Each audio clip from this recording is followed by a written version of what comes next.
단적인 증거 이런 것들을 누구나 다 보면 알 수 있는 규칙적인 현상들 이런 것들을 다루는 게 물리입니다. 그래서 여러분들이 생각만 정확하게 한다면 물리는 헷갈릴 이유가 없다. 생각이 복잡해서 그렇다. 생각을 안 하거나 생각이 복잡해서 물리를 못하는 거야. 알겠니? 뭘 봐야 되는지를 정확하게 봐라. 힘이라는 건 변형된 정도로 보는 거다. 됐어? 변화된 정도로 보는 거다. 변화가 됐는지 안 됐는지만 판단하면 된다. 뭐가? 모양 또는 운동 상태가. 두 개밖에 없어요. 됐죠? 자, 그럼 꼬매가 이렇게 모양이나 운동 상태가 변했는지 안 변했는지를 판단하면 힘을 받았는지 안 받았는지 알 수 있는데 이 물체에 변화를 시키는 힘에는요. 여러분들의 눈에 보이지 않지만 힘이라고 하는 거는 세 가지 요소가 있어요. 힘에 뭐가 있습니까? 3요소가 있어요. 자, 이 힘이 가지고 있는 세 가지 특성이 있는데 힘은 뭘 가지고 있다? 힘의 크기를 가지고 있어요. 힘의 크기를 여러분들은 10N, 20N 이렇게 쓰시면 되죠. 이게 힘의 크기야. 힘은 크기에 따라 나타나는 효과가 달라요. 맞죠? 네, 또 힘은 뭐가 있습니까? 방향. 그렇죠. 힘의 방향이라는 게 있다는 거죠. 오른쪽으로 힘을 주면 이 새끼는 오른쪽으로 가겠죠. 왼쪽으로 힘을 주면 왼쪽으로 가겠죠. 방향에 따라서 나타나는 결과가 다르다는 거예요. 또 세 번째는 뭘까요? 작용점. 네, 힘을 준 지점이 어디냐가 중요합니다. 힘의 작용점이라고 하죠. 만약에 얘 머리에다가 힘을 주면 얘 어떻게 될까요? 쓰러지겠죠.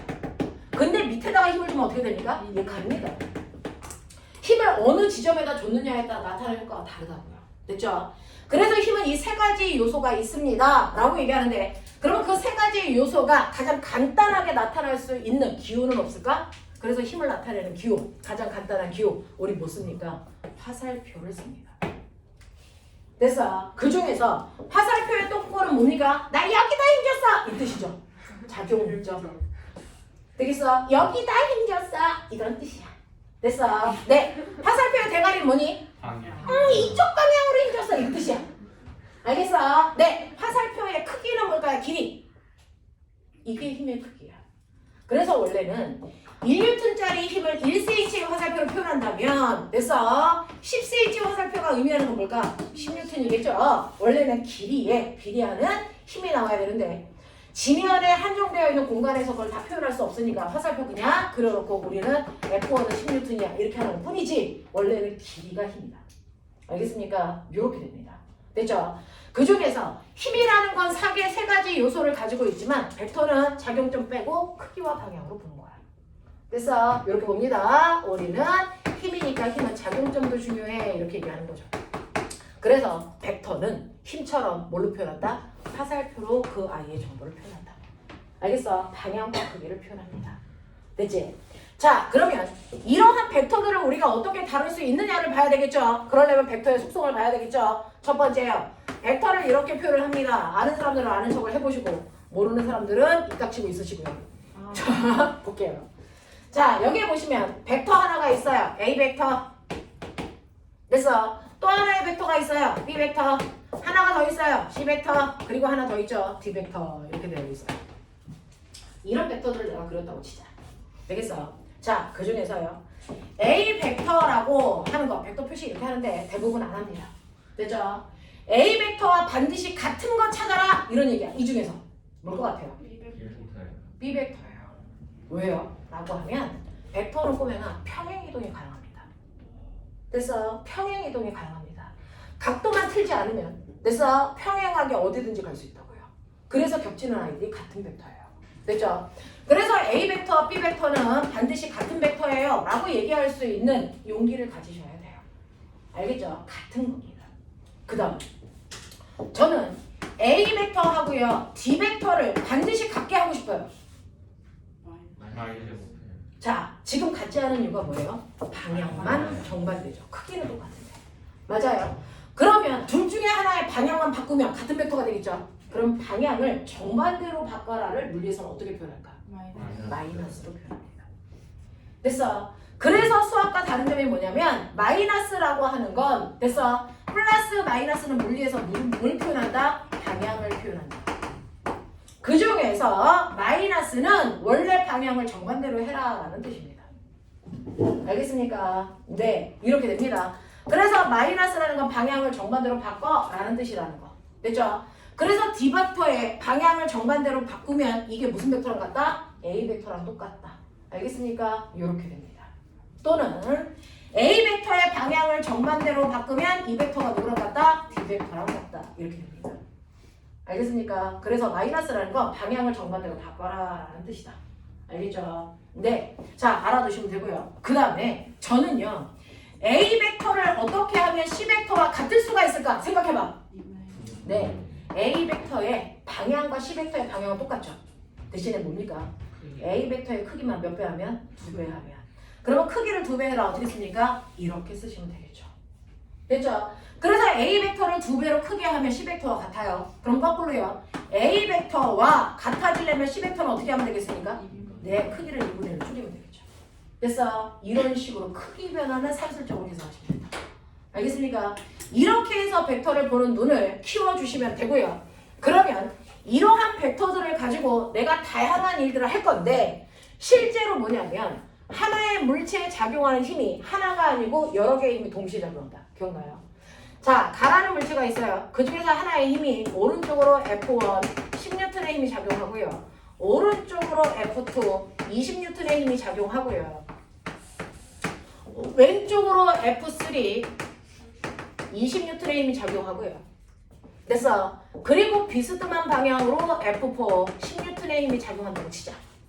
이렇게 실제로 지구에서는 어떤 물체에 너무나도 다양한 방향으로 여러 개의 힘이 동시에 작용합니다. 됐어. 그러면 결론, 얘는 어느 방향으로 물체가 움직일 거야? 가속도는 얼마일 거야? 됐어? 나 그거 알고 싶잖아. 그러면 이렇게 힘이 여러 개가 동시에 작용하면 어느 쪽으로 움직일지가 하늘에 보인다 안 보인다? 안 보인다. 그러니까 여러 개의 힘을 하나의 힘으로 만들어내야 된다. 됐어? 이렇게 여러 개의 힘을 하나의 힘. 그래서 저는 이걸 하나의 힘으로 만들어내면 얘는 이렇게 비스듬한 방향으로 사실은 10N이라는 하나의 힘을 받을 겁니다. 그러니까 얘는 이쪽 방향으로 움직일 겁니다. 알겠어? 이렇게 생각하는 게 간단하겠죠. 그래서 여러 개의 힘을 하나의 힘으로 만드는 과정을 우린 뭐라 그런다? 과정을 힘의 뭐라고 합니다? 합성. 그러니까 벡터 합성하는 과정이 필요하다고요. 됐어? 그 결과 만들어지는 하나의 벡터를 우리는 뭐라 그런다? 합력 또는 다른 말로 뭐라 그러니? 알자 힘이라고 하죠. 되겠어? 그럼 벡터를 합성하는 과정도 이해하셔야 된다. 자, 그중 벡터라고 하는 애들 중에서 이거 합성하는 과정 볼게요. 벡터 합성. 자, 그 중에서 저는 F1과 F2를 합성하세요 라는 뜻이지 더하라는 뜻이 아니에요. 됐어? F1 벡터와 F2의 벡터를 합성하면 어떻게 됩니까? 라고 하는 거죠. 되겠냐? 자, 근데 F1과 F2는 어느 방향으로 작용합니까? 같은 방향으로 작용하는 두 개의 벡터야. 기억하니? 같은 방향으로 작용하는 두 개의 벡터를 합성하는 방법은요. 됐죠? 같은 방향일 때는 10N하고 20N이 같은 방향으로 작용하네? 그러면 결론 몇 N의 힘이? 30N의 힘이 어느 방향으로 작용하는 것과 같아? 네, 얘네들의 원래 방향으로 작용하는 것과 같죠. 그래서 F-라는 힘이 작용합니다.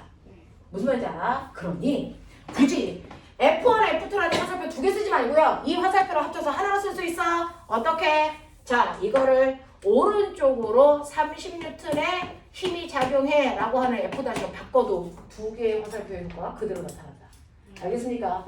자, 이렇게 같은 방향일 때는 낱낱이의 힘을 그냥 더하시면 되고요.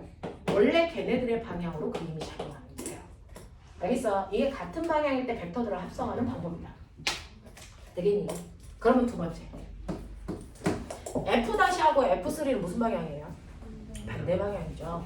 그러면 반대 방향으로 작용하는 그래서 벡터들은 어떻게 하면 합성합니까? 라고 해서 F-라는 힘과 F3라는 힘을 합성해 주세요 라는 뜻이야. 그래서 자, 합성하는 방법은 정반대 방향이잖아요. 이럴 때는 어떻게 해요? 네, 이럴 때는요 무조건 큰 힘에서 작은 힘을 빼는 거다. 힘은 마이너스 음수값을 가질 수 없다. 큰 힘에서 작은 힘을 빼는 거예요. 그러면 큰 힘이 F-니까 30에서 얼마 빼면 돼요? 20을 빼면 이게 합성한 결과의 합력의 크기가 돼요. 그러니 10N의 힘이 작용할 건데 어느 방향으로? 어느 방향으로? 무조건 큰 방향으로. 그러니까 10N이라는 힘이 큰 힘인 F 다시 방향으로 작용을 했죠. 그러니 이 화살표 두 개 쓸 필요 없어. 이거 하나로 바꿀 수 있어. 됐어? 이 두 개를 합쳐서 오른쪽으로 몇 뉴턴의 힘을 쓰면 되겠니? 10N의 힘을 쓰면 되겠죠? 그걸 F2-라고 하면 되겠다는 거야. 이렇게 힘들을 줄여가면 돼요. 됐어? 네. 근데 눈치껏 해보세요. 꼬맹아. 같은 방향이라는 건 몇 도를 얘기할까? 80도. 저 정도요. 이게 180도면 문제가 생겨. 아, 반대 방향은 몇 도라고 할 거니? 이게 180도죠. 그러니 반대 방향은 두 힘이 180도를 이룰 때의 합성하는 방법이라면 같은 방향은 몇 도니? 0도일 때 합성하는 거죠. 되겠습니까? 저 하나 물어볼게요. 3 더하기 4가 얼마예요? 7. 반드시 7밖에 안 나옵니다. 이걸 왜? 스칼라라고 했습니다. 여러분들이 하는 수학 계산은 무조건 스칼라로 하고 있어요. 벡터 수학은 고등학교에 가서 배우는 거죠. 그래서 이게 만약에 3, 4가 아닌 스칼라가 아닌 벡터로 3벡터와 4벡터를 합성했을 때 나오는 값이 얼마입니까? 라고 하면 얘는 얼마부터? 1N부터 얼마까지? 7N까지의 힘의 크기를 만들 수 있어. 어떻게 하면 돼? 두 벡터의 방향만 조절하면 돼. 그럼 꼬맹아 눈치껏 해. 이 두 개의 벡터가 어느 방향으로 작용할 때 가장 큰 효과를 나타낼까? 같은 방. 그렇죠. 그러니까 하나의 물체에 한 놈이 3N, 한 놈이 4N인데 같은 방향으로 작용하면 이건 몇 N짜리 하나의 힘을 작용하는 거가 같은 효과야? 7N이죠. 그러니까 벡터에서 같은 방향일 때 어떤 효과가 만들어진다? 최대의 효과가 만들어진다. 이해됩니까? 이해됩니까? 그러면 얘는 어떤 방향으로 얘네들을 조절할 때 가장 최소의 효과를 만들 수 있어? 그렇죠. 그러니까 한 놈은 오른쪽으로 4N, 한 놈은 왼쪽으로 3N 이렇게 놓으면 가장 최소의 효과 몇 N이 만들어지니? 그렇다고요. 알겠습니까? 그래서 가장 최소의 효과는 반대 방향일 때 그 벡터들의 가장 최소값이 만들어져요. 그러니 3N과 4N을 합성했을 때 가장 최대의 효과는 같은 방향일 때 0도일 때, 가장 최소의 효과는 반대 방향일 때 180도일 때 그 효과가 나타나는 거야. 그럼 눈치챘어? 두 벡터 사이의 각도가 벌어지면 벌어질수록 합력이 뭐해지니? 작아요. 이걸 느끼시는 게 학습력이야. 어차피 배운 거 똑같잖아요. 했던 거 또 하잖아요. 지금부터 해야 되는 건 내용은 다 알고 있다고요. 학습력을 키우는 거야. 알겠어? 사고력을 키우시는 거예요. 그렇다면 여러분들이 가지고 있는 것처럼 이쪽은 다 3N짜리 힘이야. 3N, 3N, 3N이란 말이죠. 근데 4N짜리 힘을 이렇게 붙일 수도, 이렇게 붙일 수도, 이렇게 붙일 수도 있어. 맞아. 이렇게 4N, 4N, 4N을 붙일 수 있는데 이 각도가 60도, 90도, 120도야. 이때 1번, 2번, 3번 중에 가장 합력이 큰 거 찾아라. 당연히 각도가 작은 1번이야. 해볼 필요 없다는 거야. 됐어? 1번의 합력이 제일 크겠지. 그 다음 몇 번? 2번. 그 다음 몇 번? 3번이다. 그렇게 나온다고. 알겠습니까? 이렇게 나오기 때문에 여러분들은 벡터는 각도에 따라서 그 값이 달라지기 때문에 값의 범위가 있다. 알겠습니까? 네. 자, 그러면 이런 식으로 해서 우리가 벡터가 각도에 따라서 합력이 달라질 거라는 걸 생각한다면 꼬맹아, 너 이렇게 낭떠러지 아무것도 안 배우고 그냥 하는 거야. 사고려고 그런 거야. 안 배운 상태로 생각해봐. 낭떠러지에 어떤 물건이 있어. 이거 100N짜리야.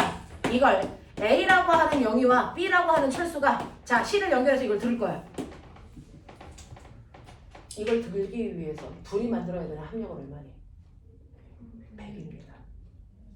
그러면 등속으로 들어 올릴 수 있어요. 됐죠? 그러니까 100N짜리를 들어 올리려면 지구가 얘를 100N의 힘으로 잡아당기니까 둘이 만든 합력이 100N이기만 하면 돼. 그럼 이걸 들어 올릴 거야. 들어 올릴 때 F1, F2의 크기는 같은 크기를 계속 줘도 들어 올릴 수 있다. 아니면 점점 힘의 크기를 줄여도 들어 올릴 수 있다. 아니면 점점 힘의 크기를 늘려야만 들어 올릴 수 있다. 셋 중에 하나예요. 뭘 것 같습니까? 점점 줄여도. 이건 중학교 1학년 하이판 문제. 줄여도. 점점 줄여도 들어 올릴 수 있다. 됐죠? 네, 맨 뒤. 넌 어때야 될 것 같아? 줄여서 들어오겠어. 점점 줄여도 들어올릴 수 있다. 됐어? 뭘 거니? 너 준서지? 네. 그다음에 찬이 어딨어? 찬이. 네가 찬이야. 네가 준서고 선생님은 원래 이름을 못 외우니까 그냥 못 외우는구나 라고 생각하고 있으면 돼요. 네. 찬이하고 준서. 네. 자 그러면 점점 줄여도 들어올릴 수 있다. 준서 생각도 그래요? 그래요? 네. 그러면 보게만 어때야 돼? 줄여도 들어올릴 수 있다. 성준아 어떠니? 점점 늘려야 들어올릴 수 있다라고 성준이는 얘기하고요. 점점 줄여도 들어올릴 수 있다라고 얘기하는 사람도 있어요. 점점 늘려야 됩니까? 아니 예서 생각은 어떻습니까? 늘려야 돼요. 예서가 이렇게 얘기하면 틀릴 확률이 높아지는 거예요. 성준아 조심해. 예서랑 같은 생각을 하는 거 위험해. 근데 지금은 맞습니다. 점점 힘을 크게 줘야만 이 아이를 들어올릴 수 있어요. 이거 중학교 1학년 하이탑에 있는 문제입니다. 너네한테 물투를 물어보지 않았습니다. 난 중학교 1학년 걸 물어봤습니다. 이거 점점 올린 상태로 보세요. 예, 천차공천이 여기에 왔어요. 줄이 어떻게 될까요? 이렇게 되겠죠. 각도가 각도가 뭐해집니까? 벌어지죠. 그럼 각도가 벌어질수록 합력은 뭐해지니? 줄어들어요. 그러니까 같은 크기의 힘을 줬다면 각도가 올라가면 올라갈수록 점점 벌어지기 때문에 얘네들이 만드는 합력이 똑같은 힘을 주면 100보다 뭐해지니? 작아져요. 여기서는 100이었던 힘이 여기에서 90되면 얘는 올라갈 수 있니? 내려가 이 새끼야. 알겠어? 그럼 계속 100을 만들려면 처음보다 힘을 점점 어떻게 줘야 되니? 크게 줘야 돼. 그래야 같은 크기의 합력을 만들 수 있어. 알아들어? 알아들어? 이게 중요한 문제라고. 되겠어? 자, 그래서 이런 식으로 각도에 따라서 합력이 그냥 변한다. 이해했지? 자, 그러면 저는요. 같은 방향은 더 하면 돼요. 반대 방향은 빼면 돼요. 그러면 같은 방향도 반대 방향도 아닌 세 번째, 비스듬한 방향. 이때 합력 어떻게 구하는지 알고 싶어요. 그 비스듬한 방향은 0도보다는 각도가 크고요. 180도보다는 각도가 작은 나머지 각도일들을 다 싸잡아 비스듬한 방향이라고 해요. 그러면 이러한 비스듬한 방향일 때 합력 구하는 방법, 저는 물투를 다 배웠기 때문에 들어봤자 소용이 없을 것 같은데 중학교 1학년 거에서 걸렸단 말이죠. 생각해보세요. 사고력은 이렇게 키우는 거예요. 됐어. 자, 보시면 이렇게 비스듬한 방향에 힘이 있는데 저는 그거를 합성하기 위해서 모는 종이 하나를 그려볼게요. 이렇게 되어 있어요. 모는 종이가 있다고 치자.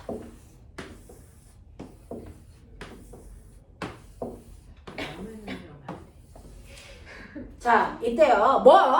자, 여기는요. 이 방향으로 F1이라는 힘이 작용하고요. 얘는 이 방향으로 F2의 힘이 작용한다고 치자. 이 두 힘의 합력을 구하세요. 근데 비스듬한 방향이에요. 라고 하면 비스듬한 방향에서 합력을 구하는 방법은 세 가지가 있어요. 가장 보편적으로 쓰는 게 평행 사변형법. 자, 평행 사변형법을 이용할 때는 조건이 딱 하나 있습니다. 두 힘에 뭘 맞춰라? 힘을 준 지점, 작용점을 일치시켜라. 그래놓고 화살표를 연결. 알겠어? 그랬을 때 평행사변형을 그린다는 얘기는 얘하고 평행한 선을 여기다 그대로 그린다는 얘기야. 맞아. 자, 근데 얘는 어떻게 그렸어? 밑으로 두 칸, 옆으로 두 칸 간 거니까 똑같이 이 점에서 밑으로 두 칸, 옆으로 두 칸 가서 점 찍어서 연결하시면 이게 바로 얘하고 평행합니다. 됐죠? 자, 그 다음에 얘하고 마주보고 있는 아이도 평행하게 그리시면 되는데 얘는 보시면 오른쪽으로 한 칸, 위로 두 칸 간 거죠. 그러니 여기에서 오른쪽으로 한 칸, 위로 두 칸 가면 반드시 얘랑 만납니다. 그래서 이렇게 연결하시면 이게 평행사변형이야. 납득이 돼? 자, 그랬을 때 꼬매가 평행사변형 그렸어. 그러면 합력 어디 있어? 합력 어디 있어? 합력은요. 무조건 원래 그 힘의 작용점에서 반대편 꼭지점으로 화살표를 하시면 이게 합력의 방향이자 합력의 크기가 되는 거야. 그러면 이때 모는 종의 한 칸이 5N의 크기를 나타낸다. 이게 몇 N일까? 한 칸, 두 칸, 세 칸이니까 15N이네. 이렇게 나온다고. 알겠어?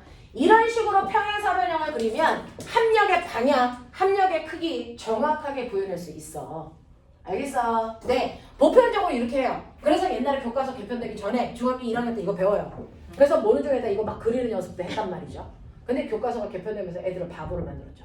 이게 없어졌어요. 좋은 게 아닙니다. 자, 그 다음에 두 번째는 뭐냐면 삼각형법이라는 것도 있어요. 자, 평행사변형 그릴 때는 작용점을 일치시켜라. 삼각형 그릴 때는 머리와 꼬리가 서로 물게 하면 된다. 해볼게요. 지금 F1이요. 평행사변형을 그리던 삼각형을 그리던 합력은 같은 방향 같은 크기가 나와야 된다. 맞죠? 네. 자, 보시면 F1이라고 하는 힘이요. 여러분들 이렇게 작용한 힘이죠. 이게 F1. 자, F2를 그릴 때 삼각형으로 그리고 싶으면 얘 머리에 저 새끼 똥꼬를 대는 거야. 뭐? 그래서 이렇게. 그러면 이게 F2. 됐죠? 꼬리, 머리, 꼬리, 머리.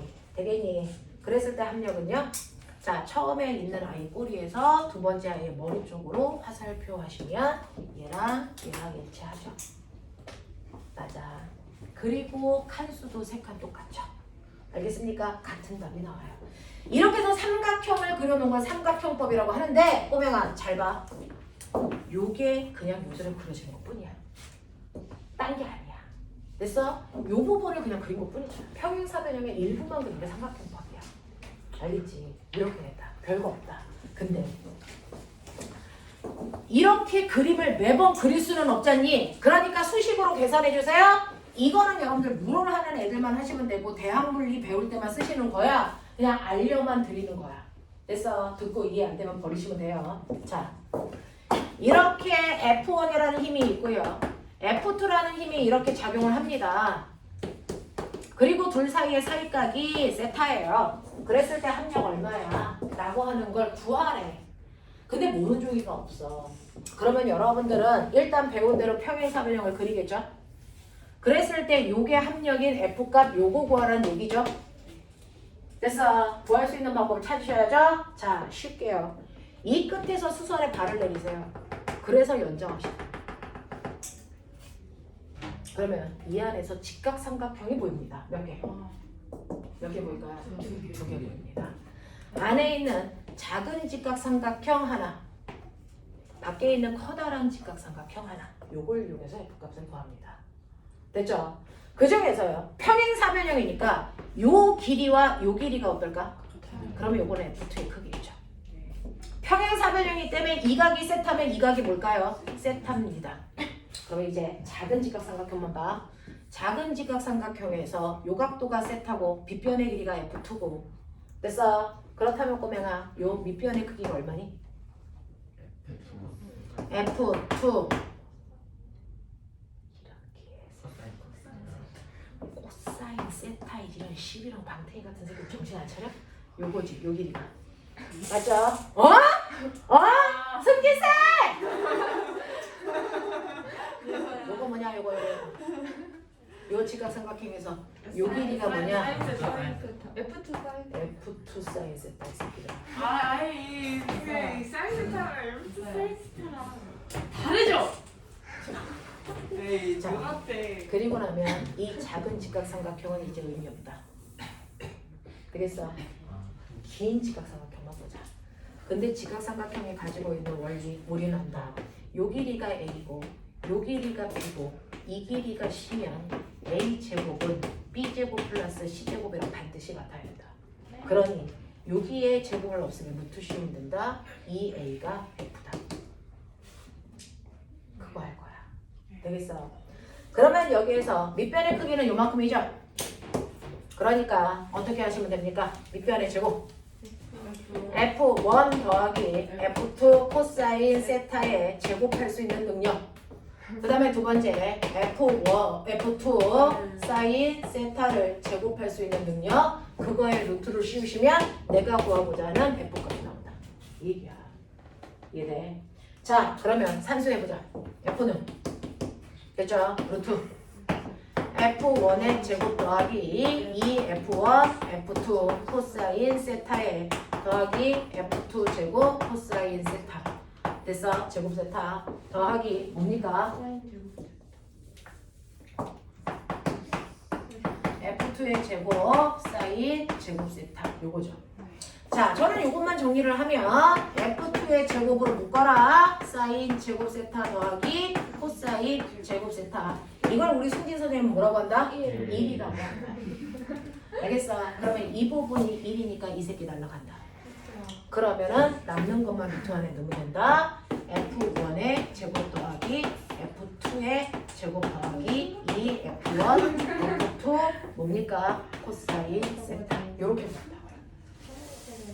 되겠어? 그래서 합력을 구하는 세 가지 방법 보여드렸어요. 벡터를 합성하는 방법. 평행사변형법 그리던가 삼각형 그리던가 아니면 계산하던가. 알겠습니까? 뭐야? 돼요? 이렇게 가면 돼요. 자, 이 세 가지 방법으로 합성할 수 있으시면 된다라고 하는 겁니다. 그래서 벡터 합성은 이렇게 하는 건데, 자, 선생님 비스듬한 방향에서요. 그리기도 싫고 계산하기도 싫어요. 자, 그래서 우리는 특수각이라는 걸 주로 시험에서 내요. 너네가 싫은 건 채점하는 선생님도 귀찮아. 특수각이라는 게 있습니다. 특수각은 뭐냐면요. 얘가 특수한 아이야. 왜냐면 F1의 크기가 10N인데 F2의 크기도 10N이야. 그럼 결론은 뭐야? 두 힘의 크기가 같다는 얘기야. 그래서 F1과 F2의 크기가 같아야 된다. 첫 번째 조건. 그리고 두 번째 조건은 반드시 두 힘 사이에 이루는 각도가 몇 도여야 된다? 120도. 이 둘을 만족하면 특수각이라고 하는데요. 자, 그러면 여기가 이렇게 120도일 때 여러분들 어쨌든 평행사변형 그려야 되겠죠? 그래서 연결하면 대각선이 합력 방향이라고 그러죠? 근데 얘는 뭐? 이게 평행사변형이면서 얘는 뭐가 된다? 마름모 뭐가 된다. 마름모는 한 변의 길이와 대각선의 길이가 반드시 어떻다? 같다. 그리고 대각선은 정확하게 가운데 방향이다. 알아들어? 그러니 10N의 힘과 10N의 힘이 120도를 이루고 있다면 합력은 정확하게 가운데 방향으로 몇 뉴턴이 작용하면 된다? 10N이 작용하는 합력이 작용한다라고 보시면 된다. 알겠습니까? 이렇게 갑니다. 이렇게 갑니다. 그래서 특수각의 원리까지 기억해 두시면 이게 벡터, 여러 개의 벡터를 하나로 만드는 이게 바로 뭐였다? 벡터 합성이었다. 되겠어? 그러면 합해놓은 걸 다시 원상태로 뜯어. 그걸 우리 뭐라 하니? 벡터네. 시작도 안 했는데 한숨질이야. 힘이 있고 힘이 있는데 F1, F2 이거지. 뭐? 왜? 평행사변형 그려. 그랬을 때 대각선이 합력이야. 그래서 이게 F야. 이랬지?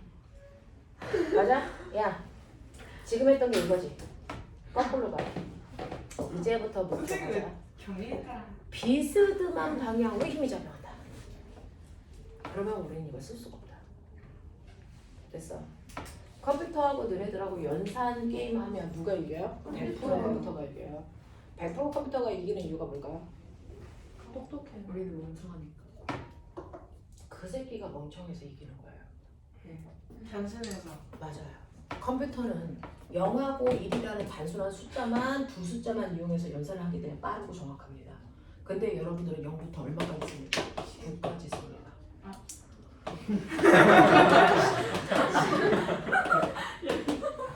엄마한테 항의 전화 좀 하라고. 이상하게 같이 수업할 수 없다고 항의 전화 해야 돼. 십진법이. 그러니까 십진법이니까 꼬매가 10까지 쓰는 게 맞아.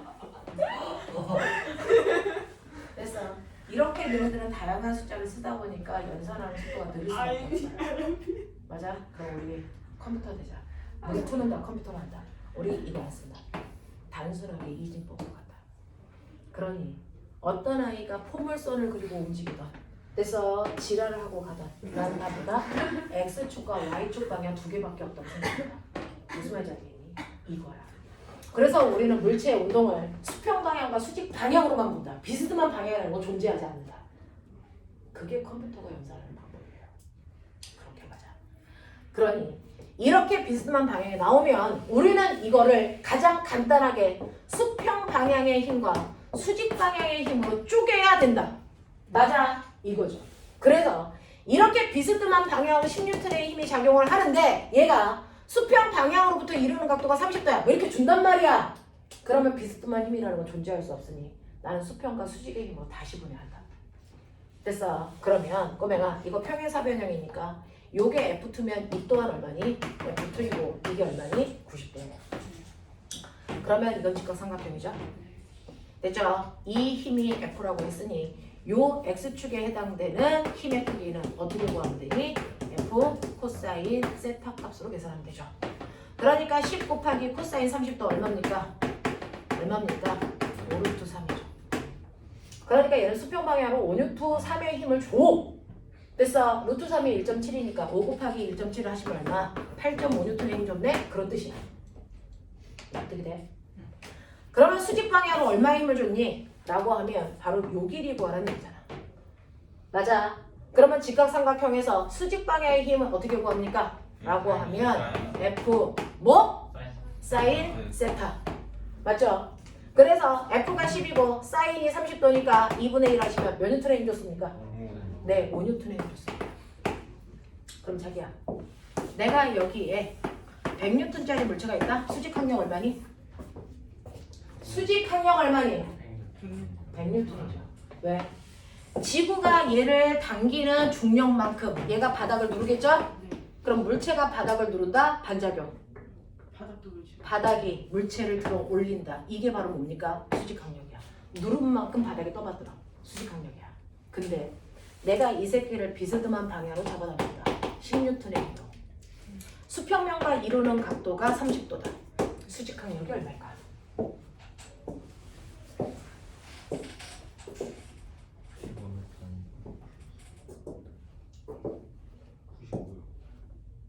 수직 항력 얼마일까? 라고 하면 꼬맹아 이 힘 수평과 수직을 치지라고 100번째 얘기하고 있다. 수직 방향으로 작용하는 거 얼마라고? 5뉴턴이라고. F 사인 30도. 납득하냐? 수평으로 작용하는 힘이 얼마라고? 5루트 3이라고. 아니야. 이렇게 힘이 분산돼서 쓰여. 그러면 실제로 100뉴턴짜리 물체가요. 그래서 지구로부터 잡아당기는 100뉴턴의 힘을 받고 그 다음에 이 힘에 의해서 위쪽으로 잡아당기는 5뉴턴의 힘을 받는다면 결국은 물체가 바닥을 실제로 누르는 힘이 얼마일까? 95죠. 그럼 수직 항력이 얼마로 바뀌니? 95로 바뀌어. 알았어. 알았어. 이 얘기야. 그래서 얘 수직 항력은 95밖에 안 돼요. 야. 되겠어? 얘 가속도 얼마니? 가속도 얼마니? 물체와 바닥 사이에 마찰이 없다면 이 새끼 어떻게 됩니까? 아래로 작용하는 힘과 위로 작용하는 힘은 합력이 0이죠. 위아래로 못 움직여요. 어디로 가겠어? 수평으로 가겠죠. 그러면 수평으로 작용하는 알자의 5루트 3이죠. 다시 말해서 얼마입니까? 8.5뉴턴이죠. 그 알자 힘을 질량이 얼마에 나니까 봤습니까? 네, 질량이 얼마야? 95년. 병신 새끼. 질량이 얼마냐고 이 새끼야. 100뉴턴이면 질량이 준서야 얼마야? 10kg죠. 90. 무게가 100이라고요. 중력값도 얼마라고요? 10. 질량이 얼마입니까? 10. 이라이 씨. 물리원 끝난 거 맞아? 네. 내가 가르쳤다. 욕도 못 하겠고. 자, 그럼 얘 10kg다. 그러니까 10kg 나누시면 되죠. 그러면 얘 가속도 얼마입니까? 0.85m/s 제곱의 가속도로 가고 있다고요. 알아들어? 네. 알아들어? 네. 이 정도를 생각해보자. 너네는 하이탑 2를 과거반에서 가르칠 때 단과랑 똑같이 가르칠 거라고 생각하고 들어오니? 그러면 하이탑 2 한 애들을 뭐하러 여기다 집어넣어? 아니죠. 과거반에서 원하는 물2 수준과 과거반에서 원하는 물1 수준이 단과는 같지 않아요. 되겠어요? 정신 차려서 따라오십시오. 이렇게 된다. 자, 그러면 이런 식으로요. 벡터는 합성할 수도 있지만 뭐 해라? 분해해라. 수평과 수직으로만 분해하면 된다. 알겠어? 그랬을 때 각각의 힘이 얼마인지 그거에 따라서 나타나는 변화들을 얘기할 수 있어야 된다. 되겠냐? 내가 얘기했지. 세종가고 합격하면 물리 시간에 뭐부터 한다고? 물2부터 한다고. 응? 물은 안 해요. 세종가고는. 그러니까 서울대 보내는 거예요. 알겠어? 올해도 서울대 20명 보냈다고 뜨더라. 한 학교에서 서울대 20명 보내는 거 쉬울까? 더군다나 한 학년에 인원수가 160명밖에 안 돼요. 너네 일반고에서 아이들 한 학년이 160명이야? 아니잖아요. 그럼에도 불구하고 20명을 보내요, 서울대. 자, 벡터 분해라는 게 이렇게 하는 거야. 됐죠? 벡터를 합성할 수도 있어야 되고 벡터를 뭐 할 수도 있어야 된다? 분해할 수도 있어야 된다. 그걸 가지고 내가 더하고 빼고 막 이런 거 하죠? 그래서 아까 여러분들은 자, 다양한 형태의 F1이랑 F2랑 뭐 한다? 합성하는 뭐에 대해서 배웠어요? 합벡터에 대해서 배운 거예요. 됐어? 합벡터는 방향이 어떠냐에 따라 더하기도 하고 빼기도 하고 됐어? 평행사변형 그리기도 했어. 그러면 거꾸로 F1-F2라는 무슨 벡터도 가능해야 된다? 차벡터도 가능하다. 됐어? 근데 이 차벡터는 무슨 뜻이냐? 라고 하는 거죠. 꼬맹아 가속도 구할 때 일정한 시간 동안의 속도 변화량 이거죠. 속도 변화량 어떻게 구해? 나중 속도에서 처음 속도를 더해라 빼라. 차벡터예요 결국. 속도를 빼라 라고 했잖아요. 차벡터라고요. 그러니까 모든 변화량은 다 차벡터를 구해야 되거든요. 그러면 이 차벡터 어떻게 해요? 중학교 1학년 때 배웠나요? 차벡터 하는 방법을 중학교 1학년 때 배웠죠. 요건 무슨 뜻이야? F1에다가 더하기. 맞아요. F2의 방향을 정반대로 바꿔서 뭐해라? 더해라. 이 뜻이야. 무슨 말인지 알겠냐? 이거거든요. 그러니까 이렇게 벡터가 있어요. F1, F1에다가 F2를 더하세요. 그러면 이거 평행사변형 그려서 이게 합벡터의 값이죠. 근데 F1에서 F2를 빼세요. 이거 무슨 말이야? 이건 F2의 방향을 정반대로 바꿔서 그러면 정반대로 바꾸면 이거죠. 이거를 합성하라는 뜻이니까 평행사변형 그렸을 때 이게 합벡터가 된다고. 알겠어? 이렇게 구하는 거야. 하겠지? 알겠지? 찬아 이해되나? 이해돼? 하겠어? 오케이. 되겠죠? 되겠죠? 이거 다루는 게 여러분들이 좀 편안해지면 된다. 그래서 벡터들이 나오면 지금 선생님은 벡터 중에서 힘으로만 설명을 했지만 이 벡터는 속도일 수도 있고 가속도일 수도 있어요. 그렇죠? 그런 것들이 여러 개가 나왔을 때 이런 식으로 더하거나 빼가면서 보시면 된다. 이해해? 정말? 정말? 이해 안 나고 칠게. 넘어와. 자, 그러면 넘어오시면 여러분들 선생님하고요. 실제로 물리원과 물리수를 볼 때 사물을 보는 방법이 달라요. 이렇게 물체가 질량이 M인 물체가 있어요. 됐죠? 그러면 얘는 중력이 얼마입니까? 중력 mg. 중력이 한국말로 뭐야? 무게 이 새끼야. 무게 이 새끼야. 중력이 뭐라고? 무게라고. 됐어? 무게는 이렇게 계산하는 거라고. 써있잖아. 무게. 알겠어? 이렇게 계산하면 돼. 됐죠? 그러면은 무게가 작용하는 만큼 바닥에 누르는 뭐가 작용한다고? 수직합니다. 맞죠? 근데 이 상태가 아니고 얘를 살짝 기울여. 뭐가 되니? 비면 각도 세타만큼 팔을 들어 올린 거야. 물체 여기 있겠죠. M. 중력 어디로 작용하니? 중력은 항상 됐어. 지면 방향이니까 이렇게 작용하겠죠. 납득? 납득? 오케이. 자, 근데 중력이 이렇게 작용하는데 물체를 놓으니까 애가 어디로 가니? 일로 가죠. 그러면 실제로 물체를 움직이는 힘의 방향이 어느 쪽이었다? 이거였다. 이게 아니다. 이 물체한테 작용하는 건 중력밖에 없는데 개새끼 지랄. 이상하게 움직이면 지랄이야. 이런 거죠. 자, 그러면 여기서 새로운 힘이 작용한 거야? 아니요. 중력이 뭐 된 거다? 분해된 거다. 중력이 하나는 경사면과 나란한 방향으로 이 중력이라는 힘이 분해된 거예요. 그럼 또 하나의 힘은 이것과 90도가 되는 얘와 90도가 되는 이 힘으로 분해돼서 이 둘을 합성했을 때 대각선이 바로 이렇게 된 거죠. 그걸 분해하는 거예요. 알겠어? 그 중에서 경사면과 나란한 방향으로 물체를 잡아당기는 이 힘을 원래는 이름이 없는데 선생님은 경사력 이렇게 얘기하고요. 됐어? 그리고 물체가 놓여있는 면을 쿵 누르는 이 힘이 바로 바닥에 떠받드는 힘을 그대로 만들어내겠죠? 이걸 뭐라고 합니까? 수직항력 이렇게 표현하죠. 예? 예? 그럼 여기 mg고 여기 90도니까 그래서 평행하니까 요 힘이네. 이 각도가 세타면 어딘가 세타가 있나? 해봐 이 새끼야. 기야 해라. 어디에 세타냐? 여기가 세타면 어딘가가 반드시 손가락 위치 틀렸는데.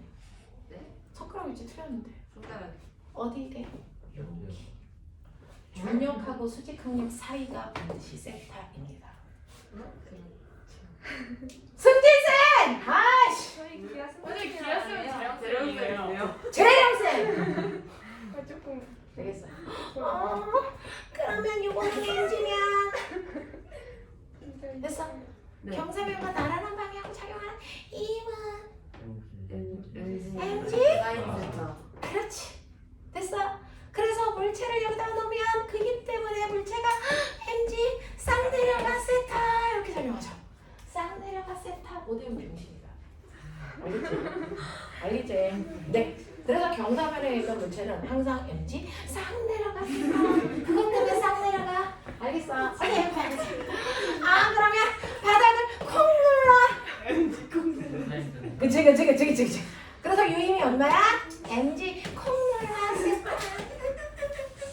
야, 다물어. 되겠냐?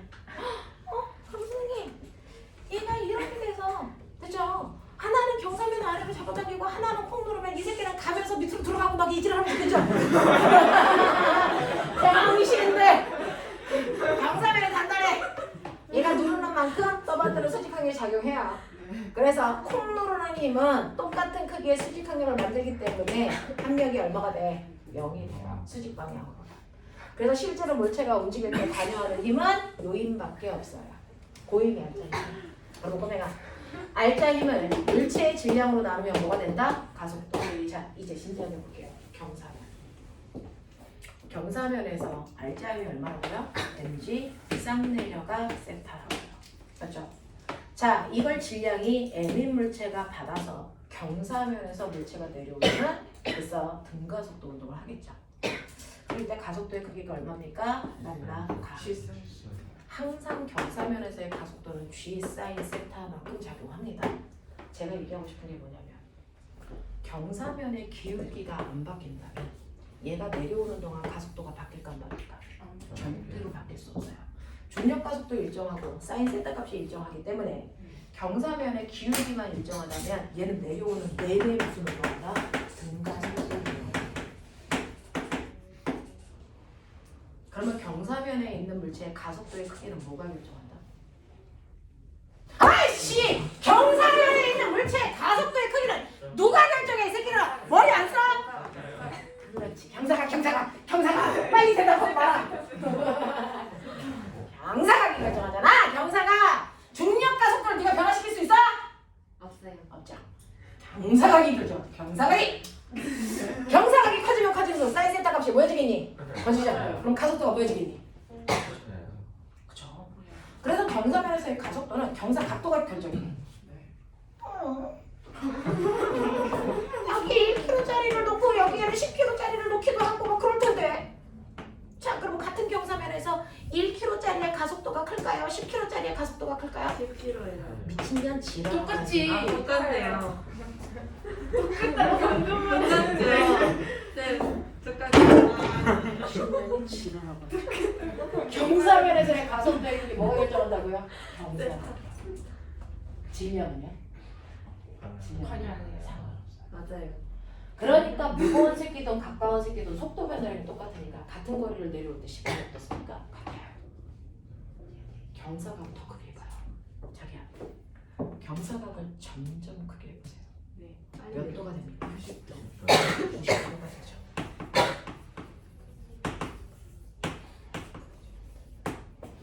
경사각이 90도이면 꼬맹이다 90도는 얼마니? 1. 그러니까 얼마니? 중력가속도. 네. 그래서 경사각이 90도일 때 물체가 떨어져요. 그거를 우리가 자연학이라고 하죠. 그랬을 때 가속도도 똑같이 G 사이즈. 맞아. 그러니 가속도를 말하고요. G. 무거운 애가 먼저 떨어져요. 가벼운 애가 먼저 떨어져요. 동시라고요. 가속도의 크기는 질량하고 무관하다고요. 그 얘기 누가 했어요? 선생님. 우와! 내가 했구나! 그 얘기 누가 했어? 뉴턴. 갈릴레오. 왜? 어? 네가 뭔데? 왜? 그거 갈릴레오한테 물어봐야지. 갑자기 현준이한테 그걸 왜 그러면 우리 현준이 어떻게 할 거야? 야, 갈릴레이가요.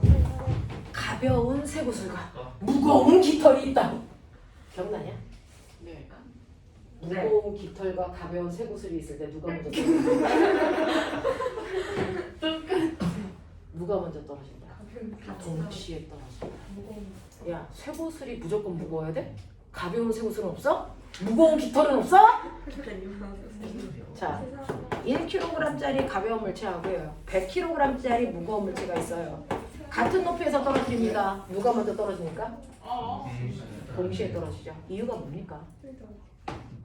질량 반여량. 이유가 뭡니까? 경사각이 같아서. 경사각이 같으면 뭐가 같은데요? 가속도. 떨어지는 때 걸리는 시간은요? 얘가 떨어지는데 이 높이가 20m야. 20m 떨어질 때까지 걸린 시간 뭐가 결정하냐고요? 물체가 떨어질 때요. 됐어? VT 그래프에서 점점 속도가 빨라져. 근데 20m 가야 돼. 됐어? 근데 얘는 가속도가 뭐니? 중력 가속도야. 그러면 이거 떨어지는데 걸리는 시간은 어때야 되니? 같아야 되죠. 그러니까 가속도가 같기 때문에 질량하고 상관없이 물체가 떨어지는데 걸린 시간은 어때야 된다? 같아야 된다. 알겠습니까? 이 얘기잖아요. 등이님, 그 얘기를 갈릴레오가 했단 말이죠. 정말? 정말 같이 떨어질까? 정말 같이 떨어질까? 실제로 가벼운 쇠구슬하고 무거운 깃털이 동시에 떨어집니다. 됐어요? 자, 누가 먼저 떨어질까요? 저책 보고. 무거운 게 먼저 떨어졌죠. 네. 선생님 사기쟁이.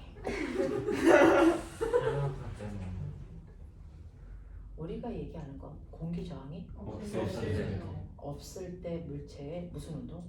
자유낙하. 자유낙하라는 건 중력만 작용할 때 물체의 운동이에요. 네. 근데 지금 얘가 떨어질 때 뭘 받았니? 공기 공기 저항. 저항이라는 걸 받아서 자유낙하를 못한 거예요. 낙하 운동을 한 거예요. 그럼 공기 저항을 무시하면 동시에 떨어지는 건 맞아? 그거 싫어하잖아. 공기 저항을 없애봐. 여기서.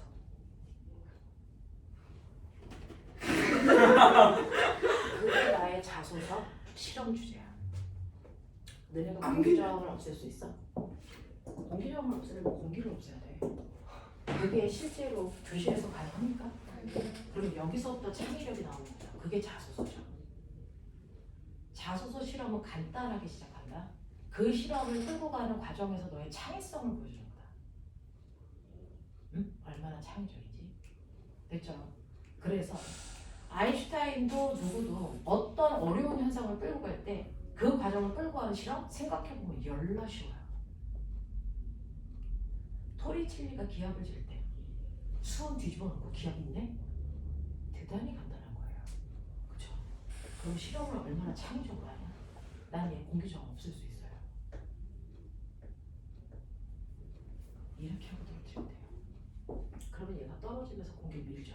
그럼 얘가 받는 공기 저항이 최소화가 돼요. 그러면 거의 자유낙하하는 것과 같은 효과예요. 그러면 어떻게 떨어져야 돼? 동시에 떨어지는지 볼까요? 동시에 떨어졌죠. 이거예요. 별게 아니에요. 됐어? 가벼운 종이가 받는 저항을 최소화시키는 거야. 지금은 얘가 공기를 혼자 온몸으로 다 받아. 그러니까 떨어질 때 올라가지. 됐어? 근데 무거운 책이 밀고 나가면 가벼운 아이가 받는 공기 저항은 순간 없어지는 것과 같아. 그래서 동시에 떨어져. 과학 자소서는 별게 아니야. 너의 창의성을 보여주는 거다.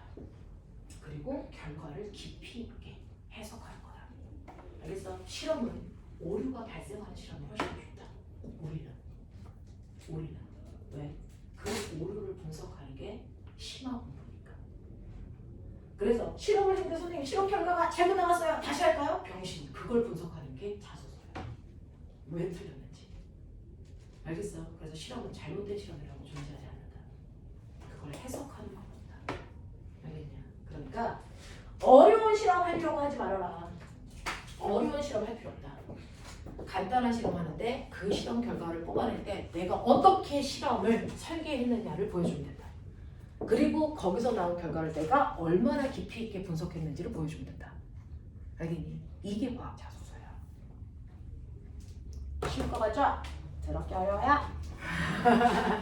그렇게 어렵습니다. 그래서 그런 것들을 보여줄 수 있게끔 하시면 되고, 그래서 선생님은요 다음 주에는 지학 선생님이 지학과 관련된 자소서 주제 하나를 수업 시간에 와서 해주실 거예요. 실험도 같이 하고 이거 가지고 자소서 이렇게 쓰는 게 가장 좋아 라고 하는 거 보여드릴 거예요. 됐죠? 선생님은 지금 보여드렸습니다. 자연학학 뭐 맞아요. 선생님은요 공기가 있을 때 됐어요. 물체가 떨어질 때 속도의 한계, 공기가 없을 때 속도의 한계, 뭐가 결정할까? 그거를 됐어. 선생님하고는 한번 할 수 있게끔 할게요. 근데 선생님이 해주는 자소서 주제를 그대로 베껴 쓸 이유가 있다 없다? 없죠. 그건 자기가 소화가 안 돼요. 내가 소화할 수 있어야 된다. 선생님 얘기했죠. 똑같은 주제 마찰력을 올해 3명이 썼어요. 2명 떨어지고 1명 붙었어요. 왜? 얘가 잘 써서? 아니요. 선생님이 지도했기 때문에 깊이는 다 똑같아요. 근데 왜 떨어졌어? 얘는 그걸 다 소화했고 얘네들은 소화를 못했어. 그래서 질문했는데 대답을 못했어. 그래서 떨어지는 거야. 됐어. 자소서 주제는 어렵게 쓴다고 좋지 않다. 네가 소화할 수 있는 수준에서만 쓰면 된다. 그게 중학교 내용에서만 나는 소화할 수 있어. 그럼 거기까지만 써놓고 그걸 완벽하게 소화시켜라. 저는 심한 내용까지 쓰고도 그거 소화할 수 있어요. 그게 가장 좋겠죠. 근데 심한 내용까지 썼는데 소화를 못해요. 반드시 떨어집니다. 차라리 중독 내용까지 써서 소화시키는 게 합격할 가능성이 훨씬 크다. 알겠습니까? 그래서 어려운 주제 택하려고 하지 말아라. 쉬운 주제로 가도 된다. 되겠어? 이렇게 합니다. 그래서 선생님하고 11개월 동안 하면서 욕도 먹어가면서 밥도 같이 먹어가면서 욕을 더 많이 먹죠. 그건 자명하죠. 그렇죠. 근데 욕을 많이 먹을수록 작년에도 미친 년 하나 있었어요. 우리 학원에서 가장 너네 이제 공부하면서 가장 소리가 많이 들렸던 언니 하나가 있어요. 조우주라는 언니. 그 언니가 갔습니다. 걔가 학원에 등교한 시간부터 학원이 시끄러워서 걔가 하교할 때까지 시끄러웠다가 걔가 딱 가면 학원이 조용해. 그래서 선생님이 딱 올라와서 우주 아직 안 왔네. 우주 왔네. 이게 공기의 진동을 알 수 있어요. 그런 아이가 있죠. 그렇죠. 그래도 그 아이는 자기가 할 건 했습니다. 자기가 할 건 열심히 하고, 그리고 걔가 가지고 있는 장점이 뭐냐면 친구들을 융합시키는 방향으로 성향을 가지고 있어서 막 수업 시간에 수업을 해치거나 그러진 않았어요. 그래서 되게 말도 없고 조용한 남자애가 하나 있었어요. 지금 성준이처럼 말도 없고 조용한 남자애가 있었는데 그 여자 때문에 아이가 말이 많아졌어요. 그래서 그 아이한테 준 영향만 나쁘고 나머지는 다 좋았어요. 성준아 조심해라. 미친년 이상 하지 말아라. 지금 물든다. 자 이렇게 된다. 자 그래서 벡터라는 거 이런 거고요. 시간이 별로 없어. 자 꼬맹아. 그래서 경사면에서는요 이런 식으로 힘이라고 하는 게 수직항력과 경사면을 아래로 잡아당기는 경사력으로 나뉜다. 그래서 너네가 가지고 있는 책에서 이미 다 풀어놨겠지만 19페이지에 5번은 못 풀면 바보가 된다는 거다. 됐죠? 19페이지에 5번은 못 풀면 바보가 되는데 여기서 한 단계 더 나간 게 7번 문제다. 7번 문제를 보면요. 여기 지향에 M인 물체가 있어. 마찰이 없거든. 마찰이 없으니까 얘는 아래쪽으로 중력이라는 힘이 분해되겠죠. 뭐하고 뭐로 분해될까요? 뭐하고 뭐로 분해될까요? 경사력과 수직항력으로 분해가 되겠죠. 됐죠? 이때 경사력의 크기가 얼마일까요? mg 쌍내려가 세타. 수직항력이 얼마가 생길까요? mg 코사인 세타만큼의 힘이 위로도 작용하니까 얘는 항력이 0이라서 물체 운동에 관여할 수 없다. 그러면 이 힘이 작용하기 때문에 얘는 반드시 뭐 할 거다? 내려갈 거다. 그렇죠? 근데 나는 얘를 반대편으로 힘을 줘서 내려가지 않게 정지 상태로 만들고 싶다. 그게 7번 문제야.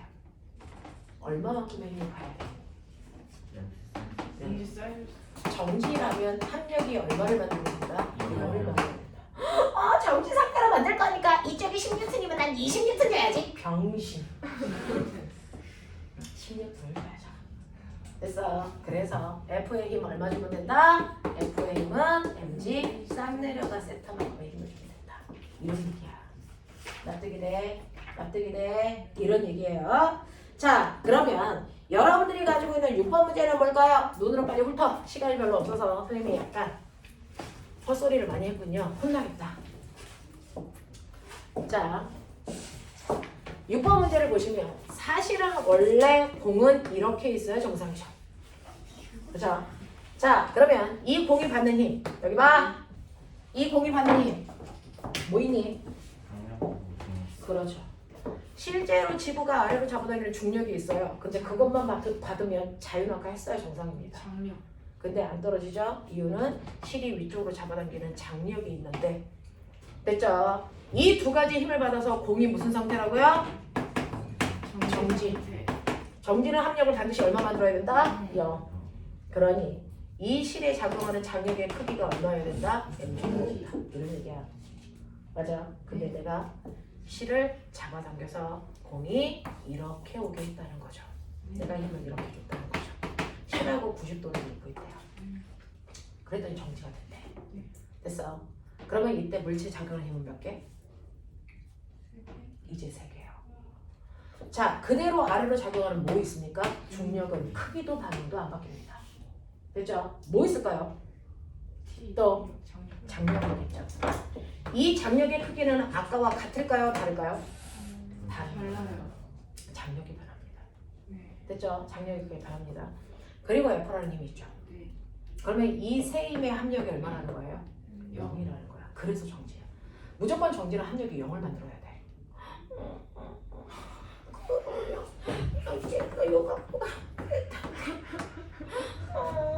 이거죠. 그죠? 네. 그러면 여기 세타라는 건데, 그럼 꼬맹아 여기에서 됐죠? 얘네들의 각각의 크기가 얼마인지 궁금해요. 되겠어? 되겠어?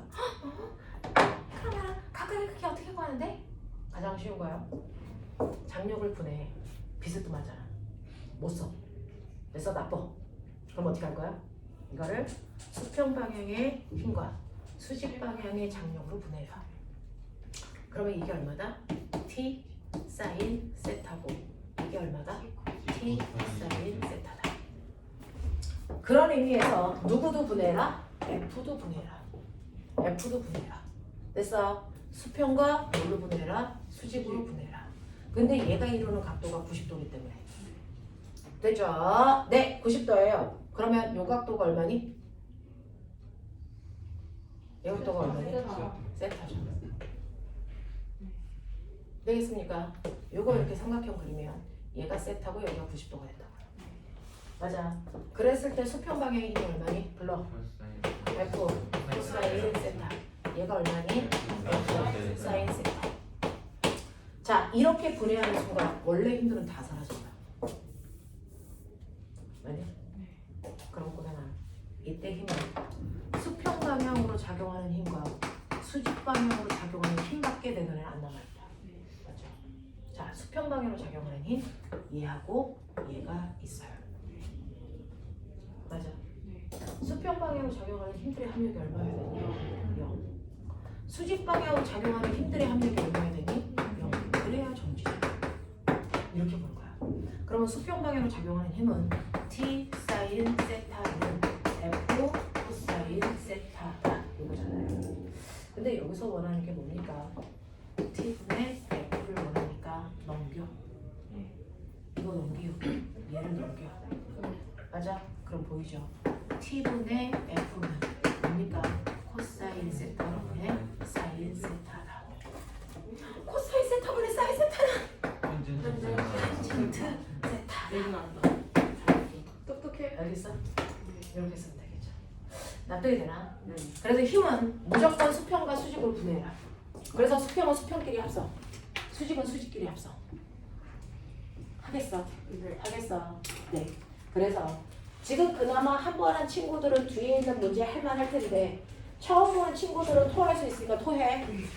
이렇게 해야 되지. 자, 20페이지에 1, 2번은 하지 마. 1, 2번은 하지 말고요. 3번부터 넘겨서 8번까지 문제 6개밖에 없어. 한 2시간이면 할 거야. 닥쳐. 네. 한 2시간이면 할 거고 앞에 선생님이 안 해줬던 문제 중에 19페이지 문제 됐어? 풀어가지고 오시면 된다. 여기까지요. 고생하셨습니다. 오늘